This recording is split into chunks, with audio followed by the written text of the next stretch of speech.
Assalamualaikum warahmatullahi wabarakatuh. Halo anak-anak semua. Hari ini kita akan belajar tema 6, subtema 3, pembelajaran ke-1 dengan muatan IPA dan bahasa Indonesia. Sebelum mulai belajar, kita berdoa terlebih dahulu ya. Berdoa dimulai.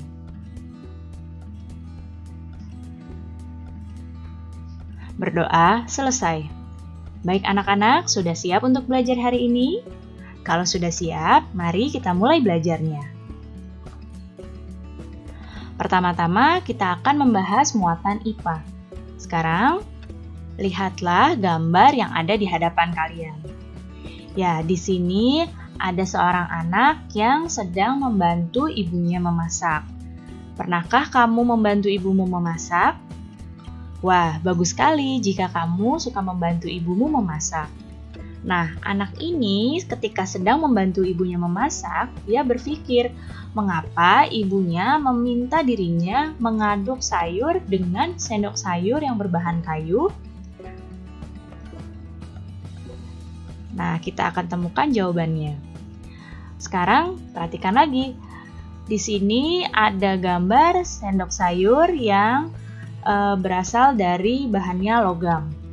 Dan ada sendok sayur yang berbahan kayu. Nah, di sini kira-kira sendok sayur manakah yang akan lebih cepat panas jika digunakan untuk memasak? Coba, apakah sendok sayur yang dari logam atau sendok sayur yang berbahan kayu?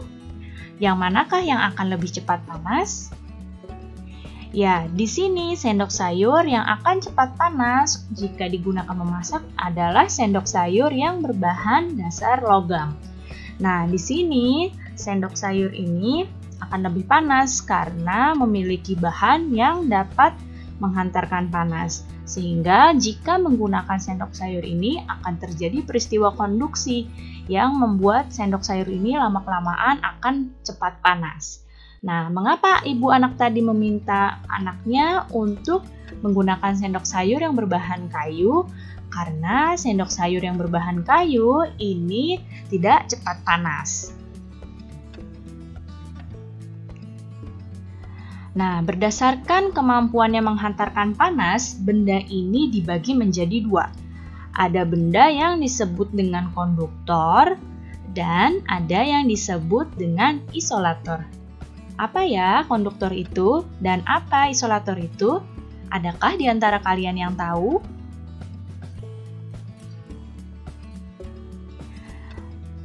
Konduktor. Nah, konduktor itu adalah benda yang dapat menghantarkan panas dengan baik. Nah, apa saja benda-benda konduktor itu? Benda-benda yang termasuk konduktor adalah benda-benda yang berbahan logam, seperti besi, baja, aluminium, tembaga, dan juga seng. Nah, apa contoh benda-benda konduktor? Nah, di dalam kehidupan sehari-hari, contoh benda konduktor yang biasa digunakan adalah sendok yang berbahan logam, kemudian sendok makan, sendok sayur yang berbahan logam, panci, dan juga wajan. Benda-benda ini merupakan benda-benda konduktor. Ya, jadi benda-benda ini dapat menghantarkan panas dengan baik. Sekarang adalah isolator. Siapa yang tahu apa itu isolator?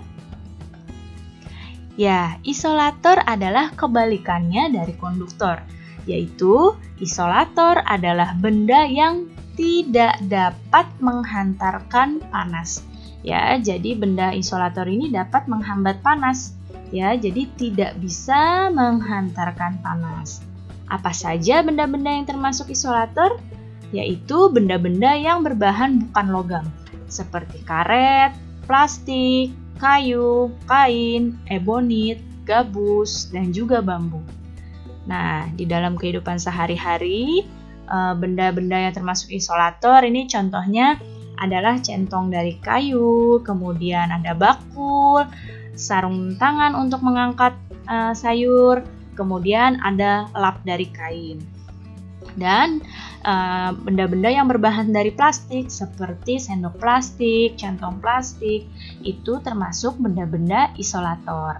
Ya, jadi tadi kalau konduktor itu bisa menghantarkan panas dengan baik, kalau isolator tidak dapat menghantarkan panas. Sampai sini paham? Nah, ternyata benda konduktor dan isolator itu dapat diterapkan secara bersamaan loh pada sebuah alat. Nah, di sini ada beberapa contoh alat yang menggunakan konduktor dan isolator di dalam satu alat tersebut. Diperhatikan baik-baik. Nah, yang pertama ada benda apa ini? Ya, ini adalah setrika. Diperhatikan pada setrika ini menggunakan konduktor dan isolator. Nah, yang mana konduktor pada setrika? Nah, ini bagian bawah setrika ini adalah konduktor pada setrikanya. Karena bagian bawah setrika ini digunakan untuk menyetrika agar pakaian halus, maka dijadikanlah yang bawah ini adalah konduktor yang dapat menghantarkan panas dengan baik. Kemudian isolatornya adalah yang ini. Ya, yang bagian atasnya, gagang setrikanya. Kenapa bagian atas setrikanya dibuat isolator? Nah, dibuat isolator karena jika keseluruhannya dibuat konduktor, nanti akan bingung di bagian mana akan megang setrikanya tersebut. Oleh karena itu, di bagian atasnya dibuat isolator untuk memegang setrikanya. Benda yang selanjutnya, nah, tahu ya ini apa? Ini adalah panci sayur. Nah, pada panci sayur juga menggunakan konduktor dan isolator di dalam satu benda ini. Yang mana konduktornya? Nah, ini yang bagian ini adalah konduktornya. Ya, yang ditunjuk panah ini adalah konduktornya.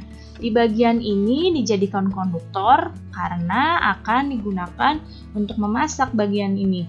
Jadi, agar makanannya cepat matang di bagian ini, maka dibuat jadi konduktor. Lalu, yang mana ya isolatornya? Ya, isolatornya di sini. Pada bagian tutup panci dan pada bagian gagang ini, gagang panci. Kenapa dibuat isolator? Supaya mudah untuk membuka tutup pancinya ketika panas dan mudah untuk mengangkat panci ketika panas. Jadi, dibuatlah isolator seperti ini. Satu lagi di sini. Nah, ada yang tahu ini benda apa? Iya, ini adalah solder listrik. Nah, solder ini juga menggunakan konduktor dan isolator. Nah, konduktornya adalah yang ini, yang ditunjuk dengan panah ini. Perhatikan. Jadi, ini adalah konduktornya. Dan isolatornya adalah ini. Yang bagian berwarna merah ini. Ini adalah isolatornya. Kenapa tidak dibuat konduktor semua? Nanti akan bingung pegangnya di bagian mana. Sehingga di bagian separuhnya sini dibuat isolator agar soldernya ini mudah dipegang. Nah, sampai sini paham anak-anak? Jadi banyak ya benda-benda di sekitar kita yang menggunakan konduktor dan isolator secara bersamaan.